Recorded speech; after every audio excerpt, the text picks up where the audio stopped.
And welcome back. New tonight at 6, Hall of Fame quarterback and Buffalo Bills legend Jim Kelly is marking 10 years this month since his final radiation treatment that quite literally saved his life. It certainly has not been trouble-free the last 10 years with a cancer recurrence and major surgery in 2018, but Jim remains cancer-free to this day. And recently, I had time to sit down with Jim, his wife Jill, and his radiation oncologist, Dr. Doreen Shaw, to celebrate this milestone and reflect on how this chapter of his life has changed him into a man that no longer lives for himself, but simply lives for God, he says.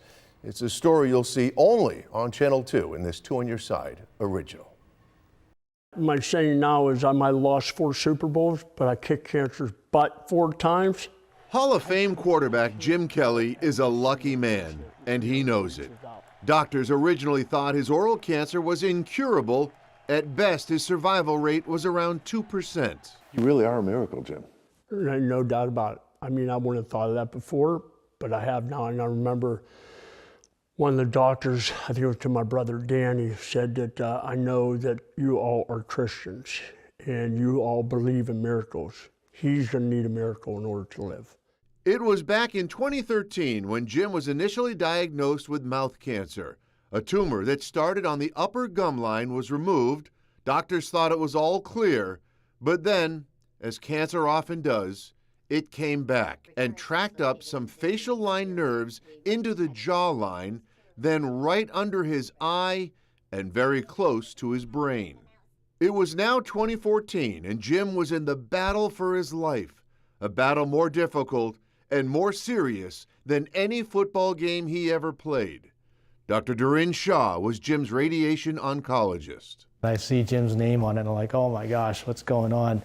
So I get over there and I start looking at the records and the scans, and suddenly my whole mood just dropped because I realized how serious this was. Truly at that point, given what we found, it was incurable. It was deathly serious, with pain described as 10 times the normal toothache, all day and all night. He suffered a lot. The pain that Jim went through is indescribable. That's the severity of the pain. This nerve was destroyed by the tumor, eating away at it, and that level of pain is so severe that most people may have quit, and Jim didn't quit. Jim didn't quit. He was determined to survive. He had everything to live for.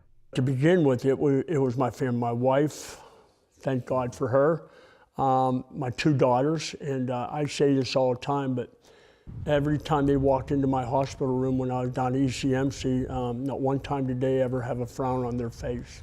They had an attitude that they were going to make my day better by their presence, what came out of their mouth, what they looked like, everything. And for me, that made me continue and want to fight and beat this. The Western New York community also rallied around the Kelly family, even wearing these Kelly Tough t-shirts to show their support. But despite Jim's Kelly Tough exterior, there were private times when even he doubted if he had what it takes to beat it. I remember one night in New York when it was not good, and he's just like, you know, I don't think I can keep doing this. And I was like, oh, yes, you can, because this is not about your strength. This is about what God can do. God had planned for me. And as I look back on it, and you think, as Joe knows, there's so many things that were a pivotal part of me never giving up, but it always started with my faith. And it wasn't always good back then. And Jill, as a matter of fact, she sought God from day one. I ran. Jim's battle was still not over. In 2018, doctors in New York City performed a 12-hour surgery to remove a new cancer from his jaw and neck. They then reconstructed his upper jaw with bone from his femur. I asked Jim about this picture with his daughter Erin, the picture that so many saw on social media that showed us all how serious this battle really was. I remember the picture exactly. I mean, it was the cover of a book, and how that made me feel and how it made me never ever want to give up. And it wasn't just because of me, it was for them, because I knew how much I loved my family. And that in itself was huge. Jim had 4 chemotherapy sessions and nearly 3 dozen difficult radiation treatments. For every single one of them, Jill led a prayer for the entire team. We would pray before every single treatment that Jim ever got. And, you know, there was obviously people in the room. And so, it was Dr. Shaw actually that said, "Can I join you guys?" And we were like, "Of course."